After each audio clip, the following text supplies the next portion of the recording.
Good morning, students. Welcome in economics class. Myself is Nitu Jethi. Today we are going to the next portion of the revenue chapter, firms revenue curve in different markets. Yes, broadly market are of three types. Three types के market हम discuss करते हैं. Perfectly competitive market, monopoly market and monopolistic competitive market. Clear? तो तीनों market वैसे जो syllabus बेटा deduction हुई है फ्रॉम द सीबीएसई उसमें हमारी monopoly market and monopolistic competition market in detail इसके फीचर्स मीनिंग वो डिडक्ट हो चुके हैं.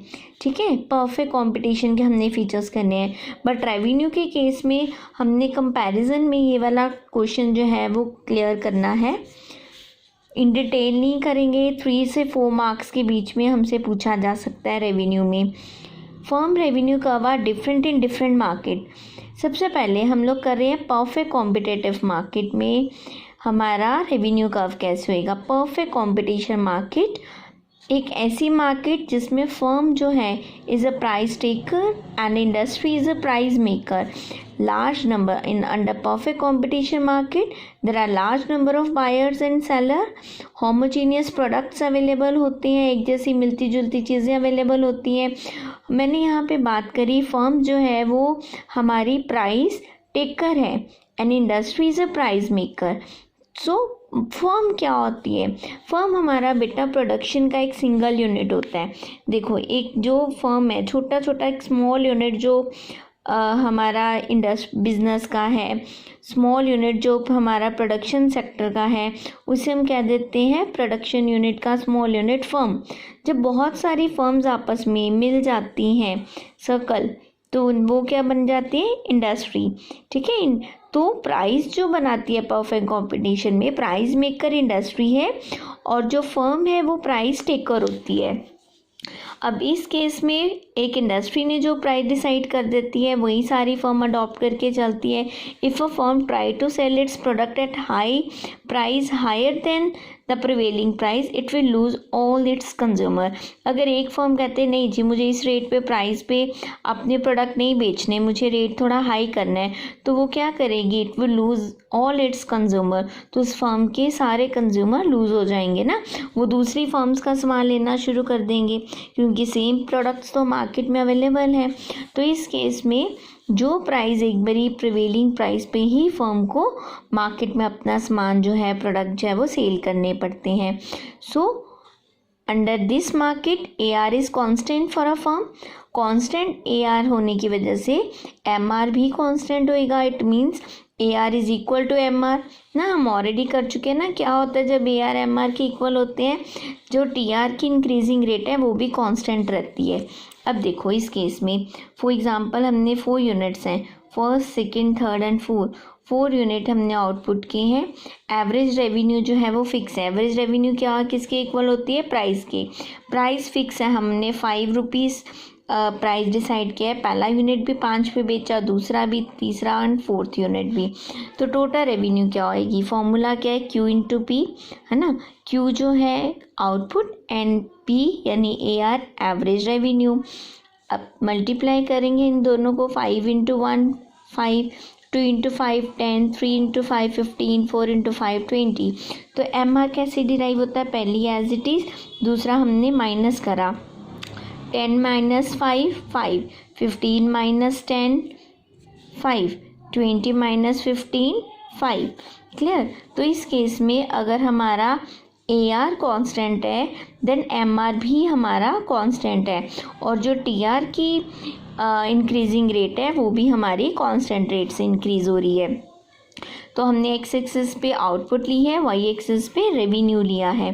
तो ये हमारी AR प्राइस हमारी फिक्स है 5 तक, तो हमारा ये लेवल भी फिक्स रहेगा. हमने 5 फिक्स ही कब लिया. एक लाइन जो है इस लाइन पे हमें क्या दिखाता है, AR इक्वल टू MR. हमेशा परफेक्ट कंपटीशन में AR MR के इक्वल रहता है और it is parallel to x axis. ठीक है, रेवेन्यू कर्व की जो शेप है वो पैरेलल बनेगी और ये पैरेलल किसकी होएगी, x एक्सिस के पैरेलल होएगी. AR equal to MR. Second market आती है ये सेकेंड मार्केट आती है मोनोपोली मार्केट। अच्छा, एक क्वेश्चन फिर अराइज होता है कि क्या मार्केट में परफेक्ट कंपटीशन में प्राइस हमेशा कांस्टेंट ही रहती है? नो, ये चेंज हो सकती है, बट ये चेंज तब होएगी परफेक्ट कंपटीशन में प्राइस जब ओवरऑल मार्केट की डिमांड और सप्लाई चेंज होएगी। उसकी वजह से हमारी मार्केट प्राइस चेंज होएगी तो फर्म भी अपनी प्राइस जो है वो चेंज करेंगे। आगे आता है हमारा मोनोपोली मार्केट। मोनोपोली 2 वर्ड से बना है, मोनो प्लस पोली। एक ऐसी मार्केट जिसमें एक सिंगल सेलर का कंट्रोल होता है। सेलर सिंगल होता है, बायर्स उसके प्रोडक्ट को लेने वाले बहुत सारे होते हैं। If a monopolist desire to sell more he has to reduce price of the product. अगर एक पर्सन मोनोपोलिस्ट अगर ज़्यादा प्रोडक्ट अपने बेचना चाहता है तो उसके अपनी कमोडिटी के प्राइस को कांस्टेंट करना पड़ता है।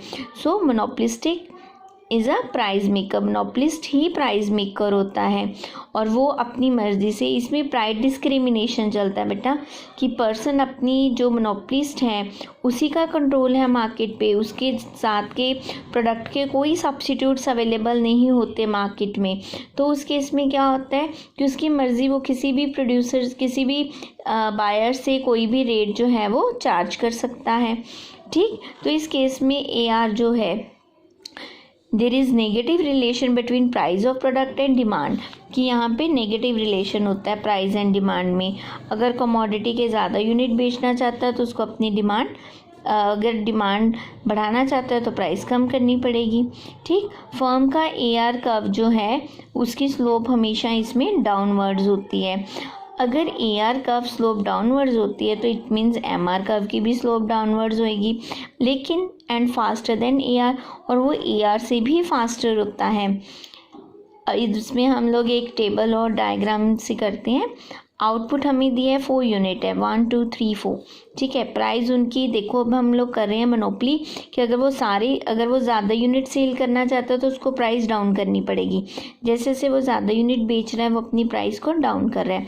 पहला प्रोडक्ट 10 रुपये निकाली प्राइस, दूसरे में 9, 3, थर्ड यूनिट सेल करना है तो प्राइस 8 है, 4 यूनिट की प्राइस 7 है। तो TR क्या होएगा? पहला 1 × 10 10, 2 × 9 18, 3 18 24, 4 7 28।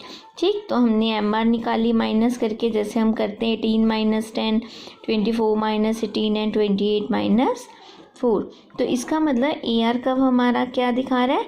डाउनवर्ड्स आ रहा है। Downward sloping AR curve show कर रहा है इन्वर्स रिलेशन होता है प्राइस एंड आउटपुट। इसी को ही हम लोग डायग्रामेटिकली दिखाते हैं। हमने X एक्सिस पे आउटपुट ली है एंड Y एक्सिस पे अपना रेवेन्यू लिया है। ये हमारी स्टीप शेप है। AR हमारी डाउनवर्ड जा रही है और MR उससे भी नीचे को जा रही है। ठीक है, ये शेप फ्लैट नहीं है, स्टीप है, एकदम तिरछी से आ रही है। AR कर्व की स्लोप जो है वो डाउनवर्ड्स है। मोनोपोली मार्केट में दिखाता है कि अगर ज़्यादा प्रोडक्ट बेच रहे हैं उसको प्राइस डाउन करनी पड़ेगी। इफ़ AR फॉल, अगर AR गिरती है तो ऑब्वियसली MR भी फॉल कर रही है एंड MR की फॉल करने की प्राइस वो AR से भी ज़्यादा है। तो इस केस में क्या है? AR greater than MR। Third market आ जाती है बेटा हमारे पास monopolistic competition. It's a combination of perfect competition and monopoly market. अब अगर हम रियलिटी में देखें ना बेटा, तो रियल लाइफ में हम मोनोपोलिस्टिक कंपटीशन में एग्जिस्ट कर रहे हैं। फर्म्स रेवेन्यू कर्व इस केस में हमारा सिमिलर टू मोनोपोली होएगा। कैसे? अगर हमें ज़्यादा प्रोडक्ट सेल करने हैं तो ऑब्वियसली प्राइस डाउन कर रहे हैं, बट उसमें प्राइस डाउन कर रहे थे हम बाय 1 से, इसमें प्राइस डाउन हो रही है बाय 0.5 से। पहला प्रोडक्ट 10 का, दूसरा 9.5, थर्ड 9 एंड 4 8.5। इस तरीके से हमने क्या करा? टोटल रेवेन्यू इन दोनों को मल्टीप्लाई किया। 1 × 10 10, 2 × 9.5 19, 3 × 9 27, 4 × 8.5 एंड 34। क्लियर? इसी तरह हमने MR निकाला। इस केस में हमने X एक्सिस पे आउटपुट एंड Y एक्सिस पे रेवेन्यू लिया। AR और MR की शेप जो है, देखो मोनोपोली में जो AR MR की शेप थी वो डाउनवर्ड्स थी, इसमें भी डाउनवर्ड्स है लेकिन थोड़ी सी फ्लैट शेप चल रही है इसमें। ठीक है, इस चीज़ का याद रखना है। दोनों की शेप में थोड़ा सा डिफरेंस होता है दोनों ही डाउनवर्ड्स है लेकिन इसमें थोड़ी सी फ्लैट शेप जा रही है। AR की एंड MR की इसमें बिल्कुल स्टीप से जा रही है। क्लियर?